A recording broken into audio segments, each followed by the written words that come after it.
Hi everybody and welcome to the Open eCrime market commentary for week commencing the 4th of February. My name's Simon Clark from Trade with Precision, standing in for Toby Gennaro, and I'll be discussing this week's market commentary. So the first market I want to take a look at today is the S&P 500. Now this is the ES contract, which is the mini futures contract.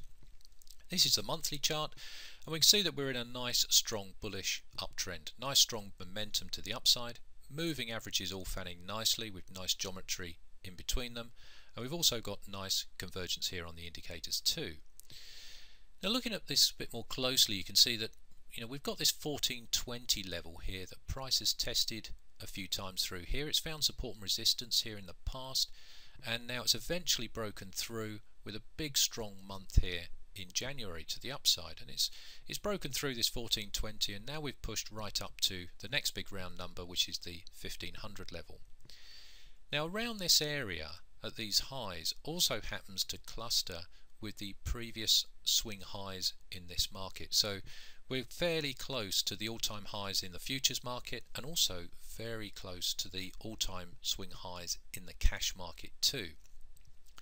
So that, together with being a little bit overextended from the moving averages, would just indicate that at some point soon we might expect some kind of a pullback within the context of this trend back to some sort of level where price may well find support and allow the trend to continue to the upside.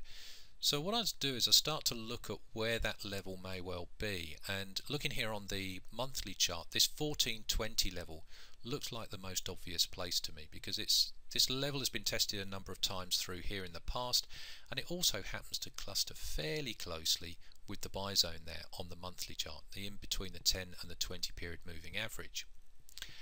If we come down to the lower time frame, so coming down to the weekly chart here, you can just see this the context of this trend in a bit more detail, and you can see this 1420 level.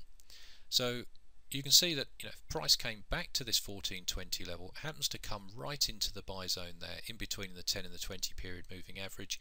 So it's just a nice area where we may well expect price to find a new higher low there before the price continues moving higher, and it just falls in line with these previous lower highs that we have here and higher highs that we have here on the weekly chart.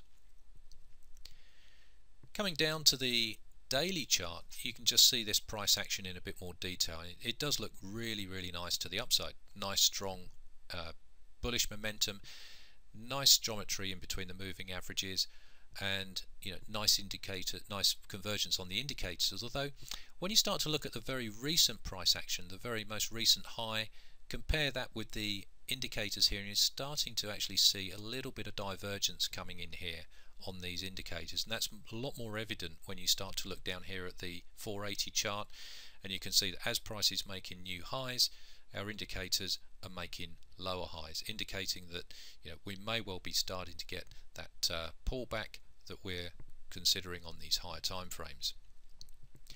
So if we just came back to this daily chart and just look at this 1420 level in a bit more detail, on this daily chart you can see this 1420 level. You can see how many times price has tested and bounced off this level. So again, it's just for me, this is an ideal area where I'll be looking for potential trading opportunities to the high side for swing trading.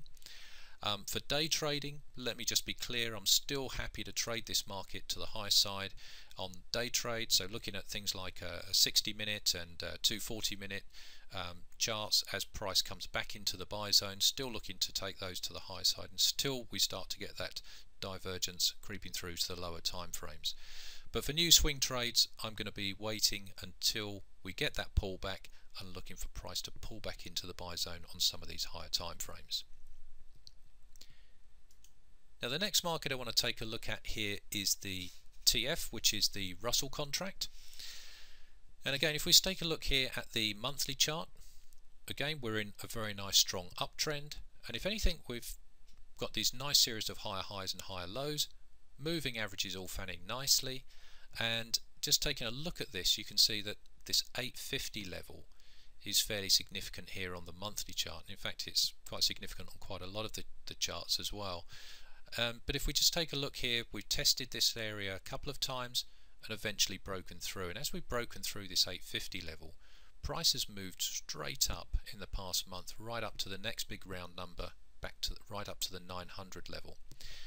Now in doing so, it's quite overextended there from the moving averages. So along the same lines as the S&P, looking for a potential pullback at some point in time. Now whether that's going to be this week or next week or when, I don't know, but just looking for some type of pullback, and if we did get a pullback, I'll start to look for areas where that price may pull back to. And for this chart and for this instrument, the 850 level looks rather interesting to me, because coming back into this previous level here that's been tested a few times, it's not far away from the moving averages again.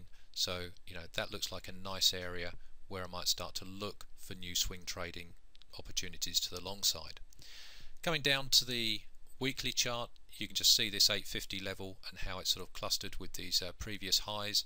Also happens to cluster with the within the buy zone there, in between the 10 and the 20 period moving average too. Coming down to the daily chart, you can see this 850 level, how it's been tested a few times here in the past, and again just most recently, as we're looking at the most recent highs, we're starting to get a little bit of divergence coming in here on the on these lower time frames. Certainly it's a lot more evident here on the 480 chart as price is making new highs. We've got lower highs here on the MACD and on the RSI, sort of indicating that at some point fairly soon we may well get that pullback.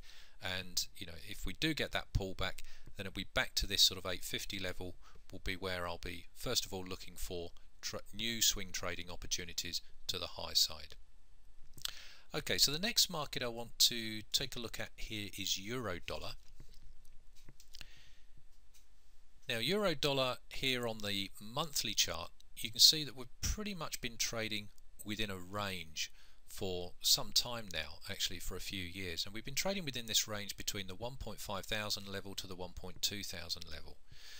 Most recently we've come down, we've hit this 1.2,000 level and now started to move up, and there's certainly within the previous sort of price action, no reason to expect that price wouldn't continue to move up back up towards this 1.5,000 level, and a move up here is a very long move, so there's a lot of movement there to be trading.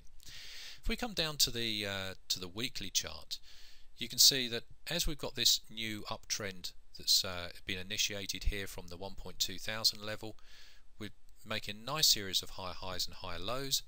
Moving averages all fanning very nicely, nice convergence on the indicators too. If anything, on the weekly chart we're a little bit overextended there from the moving averages, so a pull back into the moving averages would look quite nice there before taking a trade to the high side. So we come down to the daily chart here and start to look where we might be looking for a pullback to if prices pulls back.